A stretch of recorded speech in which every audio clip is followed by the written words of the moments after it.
troisième jour de grève. Là, tu peux nous raconter un petit peu la politique qui a été décidée avec le cortège RATP, SNCF et les raffineurs Avec les camarades de la coordination RATP, SNCF, voilà, on se réunit depuis le début de la grève, même avant.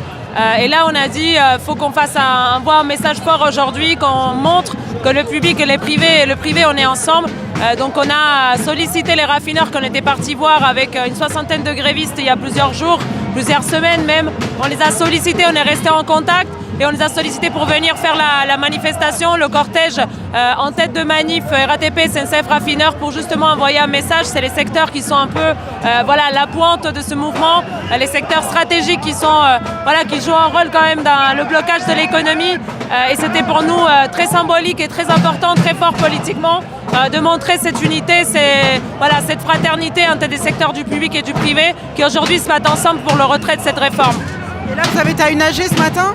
On a été à l'AG du RERB, donc il y avait des cheminots, il y avait des gares du Nord, il y avait les conducteurs du RERB, il y avait les raffineurs qui sont venus aussi prendre la parole pour expliquer justement un moment où ça commence un peu à fatiguer. Du côté de la RATP, ils ont été la pointe avancée indéniable de ce mouvement depuis le début et montrer qu'ils ne sont pas seuls, qu'il y a aussi les raffineurs qui sont dans la bataille, même si le gouvernement il s'organise pour qu'il n'y ait pas de pénurie d'essence. C'est vrai que c'est un secteur qui est mobilisé, ils sont en grève depuis le 5, ils vont continuer, ils sont déterminés, là ils nous ont transmis, ils nous ont donné la patate, et ça fait plaisir de les avoir aujourd'hui à la manif avec nous. Là on a un beau cortège interprofessionnel, public-privé, RATP, SNCF, raffineurs, et derrière il y a les profs, les étudiants, les universités qui sont là avec nous aussi, différents secteurs qui font partie de ce cortège de tête intersyndical. Donc pour nous c'était important de frapper tous ensemble aujourd'hui. Et là, les cheminots du Bourget, vous avez décidé de rester en grève reconductible parce qu'il y a le Conseil des ministres qui va étudier la réforme le 24. C'est quoi vous continuez comment là ? Là, on a voté la reconduction justement jusqu'au 24. On a décidé de taper fort cette semaine. On sait que c'est difficile. Nous, on a mis en place une caisse de grève pour pouvoir tenir. Mais il est hors de question qu'on repart chez nous sans rien avoir obtenu aujourd'hui après 43 jours de grève. Donc pour nous, on va continuer, on va s'en donner les moyens. On va tout faire pour que les copains ils puissent tenir.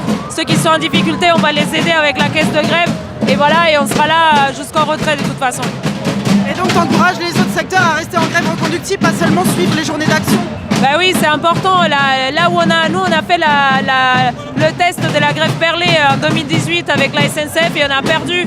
Donc nous, on est près du bout du tunnel. Donc il ne faut pas lâcher maintenant, il faut continuer en grève reconductible, en grève illimitée jusqu'au retrait de la réforme. En tout cas, la semaine prochaine, c'est une semaine décisive, donc il ne faut pas lâcher maintenant, quoi. Super, merci, force à vous. Ça va mieux, toi ?